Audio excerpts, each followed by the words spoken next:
Ayy, so amazing. You see how they playing? LiveWire, it's all about sports and entertainment. You don't wanna miss it, so official like you never seen. Keep it going till the whistle blowing from the referee.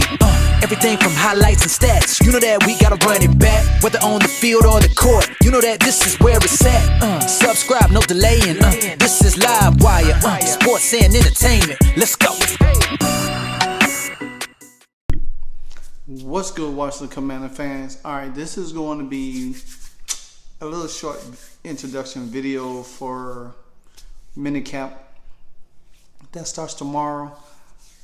I just want to go over a couple of things. I did a week review from last week of OTAs leading up to from Sunday to Friday of last week, but I want to take a moment just to go over a few things that I expect for today and tomorrow and the rest of the week, since minicamp is only going to be 3 days from the 6th to the 8th from that time. So, and I think they have another OTA after that, and then it'll be training camp and then preseason, and then we'll start the season. But nevertheless, the storyline was Airbnb went to Washington today. He didn't have to go far. He received a Super Bowl ring, something that he could come back and discuss and share with some of the guys on the team to get them to understand what winning is. This franchise hasn't had winning in a long time, and the thing about it is that I feel like this season is really going to be a very profound season for this franchise. Not just because of ownership, that plays a big part, but just the changes, the coaching changes on offense and defense. It's going to give these group of guys a breath of fresh air. Now, I'm going to go my top 5, I guess you could say, my top 5 expectations for minicamp that starts tomorrow. Number 5, I want to see how the coaches develop, how they have been able to progress with the change. Airbnb coming in to his new position as an assistant coach and offensive coordinator. Now that Ron Rivera has stepped aside, allowing him to be solely control of the offense and everything like that. His the guys that he put in place, the young coaches, how they going to develop Sam Howell and everything like that, how Sam Howell is going to progress. We seen what he could do in OTAs. We seen how he done the second week of OTAs by being taking command. Can Airbnb continue to get the best out of not just Sam Howell, but the whole offense? How well they're going to be able to grasp everything. We all know that minicamp is more revved up. They still can't hit, but it's more revved up because you have everybody there, so forth and so on. Number 4 is Jack Del Rio.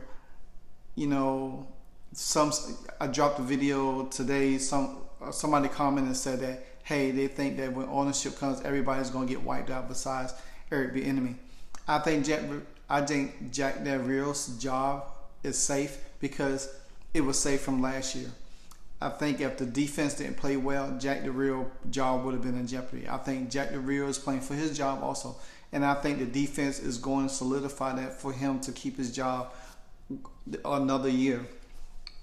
I just don't see ownership coming in and just wiping out everybody while doing a thorough evaluation to this franchise. So I think Jack Del Rio, where he said in his interview, is very profound. He wants to see what this team could do, not just getting sacks, not just getting pressure on the quarterback, but now creating turnovers, now starting fast, not just being excellent on third down, because all of this, everything has to tie together. And once they all tie together, then we definitely will have, I say, probably a top 5 defense. I'm going as far as think that we could be a number one defense in this league this year. That's how great I think this unit is, because you have Chase that has something to prove, Montez has something to prove, Cam Curry has something to prove, Fedarius Mathis has something to prove. The whole defensive unit has something to prove. You know what I'm saying? So therefore, I think everybody's going to be feeding off everybody. I think this, like I said, I think this defense Jack Del Rio has is going to be a number one defense, let alone a top 5 defense. So I think Jack Del Rio has, you know, despite the hiccups he had, I think he has came a long way now getting the players that he wants. Because it didn't look promising for Jack Del Rio at one time, because the defense was bad and we wanted him fired. So that was the case. But I think now that he got the players that he could coach, and he got a great secondary staff that can help out and build that back end the way it needs to be, probably be one of the most elite back ends we had in a long time. And then when your back end is playing complementary football, then your front end is going to play excellent too. And then when they both mesh together, it's going to be dynamite. So hats off to Jack Del Rio so far. Number three, I'm going with ownership. I believe ownership has played a part of this team being refreshed, renewed. I think Jason Wright, even though I'm not so fond on him, I'm not fond on Ron Rivera. I have been beating up Ron Rivera. I have been beating up Jason Wright. I mean, rightfully so. But now that things are kind of like trying to smooth out a little bit, hey, I'm giving them the benefit of the doubt. I still think that, at the end of the day, with new ownership coming in, there was so many talks throughout the whole season about who was going to be the guy. If it was a Jeff Bezos, or if it was going to be Jeff Bezos, Matthew McConaughey, and Jay-Z together, or Steve Appanopoulos, or you had this fake Brian Davis that came out of nowhere, and you see what that happened to disappear to. So pretty much I'm looking forward to see what happens tomorrow, because Josh Harris does have to meet with the financial committee tomorrow. So hopefully everything pans well and we can get them 24 votes in, and we can get this in the right direction, because we do have other business to take care of. So that's going to be one of the issues that's pretty much, and it's kind of fitting if you kind of think of it. The financial committee meeting is tomorrow, and mini campus tomorrow. So there's going to be a lot of news drop, a lot of excitement drop. So we'll see. Number two is, I say, is going to be Sam Howell. I think Sam Howell in this offense can take flight. I think the first couple of games of the season most likely will be pretty much a little struggle until they start revving up. I think it's going to take them a couple of games, because I think week 3, week 4 we got Philly and Buffalo, and I think the first 2 games of the season we have to win. We have to win them first 2 games, and I think Sam Howell have to come out the gate smoking. Do I think Sam Howell will struggle in some games? Yeah, because the thing about it is, by the time we get to Philly and Buffalo, there'll be some tape on Sam Howell. There might not be the full tape on Sam Howell, because knowing that you got a very competent offensive-minded offensive coordinator, Eric Bieniemy, he's probably not going to put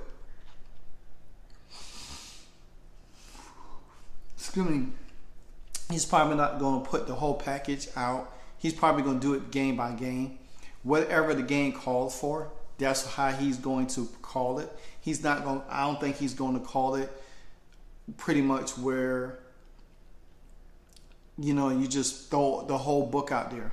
I think it's going to be a game by game scenario, because there might be a game that we run the ball more, and you might not see a lot of Sam Howell. You might not see a lot of Sam Howell in the first game. But yeah, I'm going to expect that team's going to try to blitz to see what he made of. No doubt about that. That's going to come. That is going to come. But I do also feel that Eric Bieniemy is smart enough that he's going to be able to dissect. If we could gain more yards and screen passes and with the running backs and all of this stuff, then I think that at the end of the day,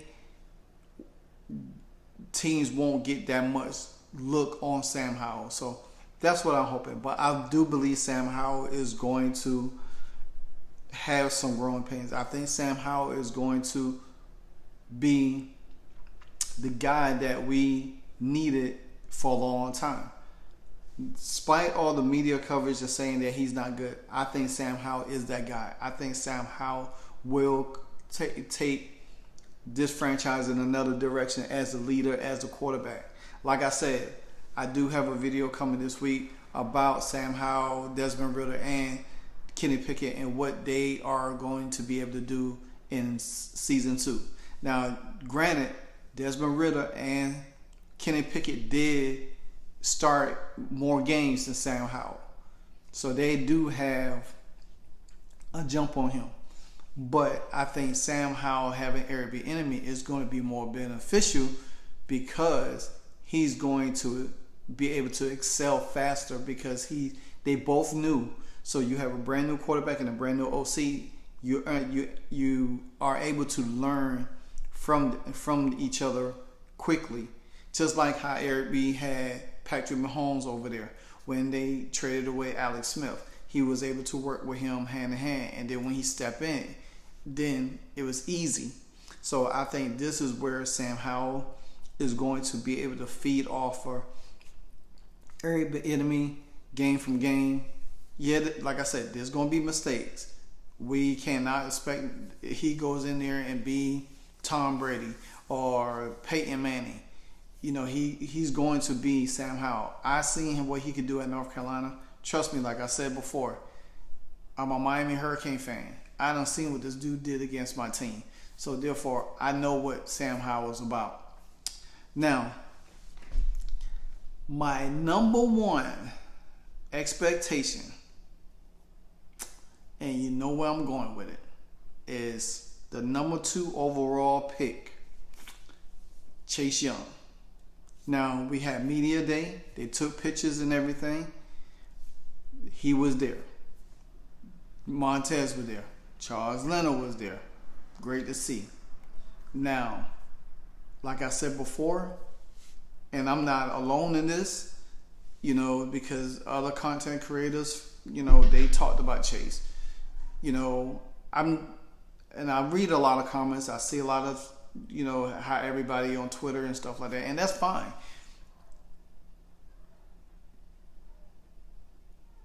Chase Young has to come in with the mindset that, hey, let me be a part of a defense that played excellent last year.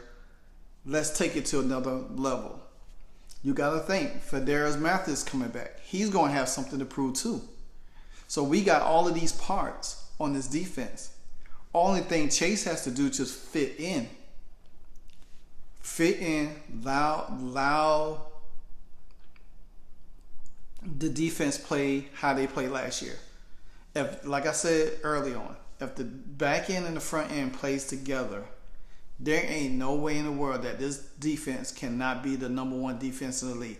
To be honest with you, I watched NFL Live. No, I watched Undisputed Today, where Skip was talking about Michael Parsons say that he think their defense is like the Baltimore Ravens defense with Ray Lewis.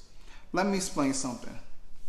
As talented Dallas defense is, and I'm not knocking their defense. Now their defense is decent. Philly's defense is decent. The Giants. Honestly, if you look at the NFC in its whole, who has the best defense out there? Who has the best defense in the NFC right now? To be honest with you, I'm going with my squad. I think the Washington Commanders have the best defense in the NFC, and I'm going to hold that. Matter of fact, that'll be another video for me to do this week. So yeah, I believe the Washington Commanders, with Chase Young coming back, Federa Mathis coming back, Cody Barton contributing the linebacker, Emmanuel Forrest, Quan Martin, Cam Curl, Kendall Fuller, Benjamin St. Jude, Percy Butler. I'm calling all of these guys. James Smith-Williams, F.A. Abada, Bridgeway. I'm calling all of these guys. Collectively, we the best defense in the NFC. Period. The best defense collectively. Because guess what? If you look at each team's defense, they just have, we don't have one star, we have stars on our defense. That's the difference between the Commanders and everybody else. We have stars on there. And I think Chase Young, seeing what this defense could have done last year, and he comes in, he was like, you know what, hey, these guys make it easy for me. We got the Alabama cornerstone in place. You know what I'm saying? Only thing he got to do, him and Montez, is lock that edge and get to that quarterback. That since he was out training with Von Miller, hopefully Von Miller teach him some techniques where he could add to his thing. Because Chase Young has talent, and I think the injury kind of like rattled him a little bit, because I was fearful of his injury because of the RG3 thing that we went through years ago. But I think if Chase comes out and challenges himself, because Ron Rivera is going to be paying attention. Ron Rivera is going to be paying attention to him. Ron Rivera is going to be looking for Chase to take leadership, be that guy, step up along with Terry, along with Jonathan Allen, along with Montez Sweat. Chase got to come out there with his mind locked in and ready to roll. He cannot sit back and say, "Oh, you know, I'm the number 2 overall pick. This comes easy." Nothing comes easy, bro. I read about the Browns defense a couple of years ago because Myles Garrett and Jadeveon Clowney was over there. You don't want to be another Jadeveon Clowney. You want to be better. You want to get out of that. Be like a J.J. Watt. You know what I'm saying? Be like Jay-Z's brother TJ. You know, come out to be that guy to dominate, because if Chase comes out there, comes back, and he dominates his side of the ball, it's going to make it easy for Montez. If Montez comes out and dominate his side of the ball, like Jack Del Rio say, finish plays, it's going to make it easy for Chase. You already know what the middle does. And then, like I said, with Federa Mathis coming back, that's going to, I mean, we're going to have so many rotating parts, so many guys that we could bring in and out to rest. You know, you don't have to play these long snaps and everything like that. The pressure continue to be on. You could probably start moving guys around where they don't get locked in. You know what I'm saying? There's going to be different things on this defense that we probably haven't seen before that's going to be very, very beneficial. We're going to be able to throw opponents off. I think we're going to be able to throw them off on offense, and damn sure we're going to be able to throw them off on defense. So my expectation for Chase Young, come, be humble, and ball out. You ball out, you get that contract that you be seeking. Ron Rivera always showed that he's going to pay his guys if they come in and work hard. You can't have less than 7 sacks this year. You can't. You got to have 7 or more this year. Your boy on the other side almost had 9. Deron Payne already talking about he wants 13 sacks this year. Jonathan Allen had almost 8 this year. So your goal is to have 7 or more. You're going to have at least 8 or 9 sacks this year. I'll take 10 if you got it. But 17 games this season, you should have a sack and a half a game. 2 sacks a game. So that's my expectations, Chase. I'm critical of you because I know what kind of talent you are. I'm not picking on you or doing videos on you because I want you to be gone. No, I don't want you to be gone. I want you to come in and fit with this defense. Like I said before, I think the Commanders can pay both of these guys. I think they can keep them all together because there's ways to do it. I never believed there ain't no way anything could be done. And just right now, contracts can't be signed because until new ownership comes in. And this is where Chase knows, hey, we got new ownership coming in. Okay, I understand why Ron Rivera didn't pick up my 5th-year option. I got to do better this. 2 years, only had a half a sack. In 3 years, only had 9 sacks. Okay, it's time for me to come in here and ball out. Let me show my coach that I'm ready to work. Let me show my coach I'm ready to be a part of this team. Because if you come in and you fall flat on your face, you ain't getting paid, bro. So Chase, if you listen to this video when I post it, hey man, keep your head down, talk less, work hard. This is my video. So let's get ready for some Commanders football. Continue to like, comment, subscribe to the channel. Hit that notification bell anytime I drop a hardcore video. You know what I do. I do Commanders, I do Hurricanes, I do Braves, I do Bulls. You know what it is. And I do a lot of other sports news as well. But you know my bread and butter. So with that being said, the channel is being revamped. You already see the new logo. There's another new logo about to be dropped soon. There's a new banner coming. There also, for my Washington Aftermath intro, my Washington Commanders intro that sometime I drop on my videos, I will be revamping that. Just right before the season, I'll be revamping a new Washington Commanders Aftermath intro. So stick around for that. There's a lot of things going to be going on. But until then, guys, stay blessed, stay safe, go Commanders.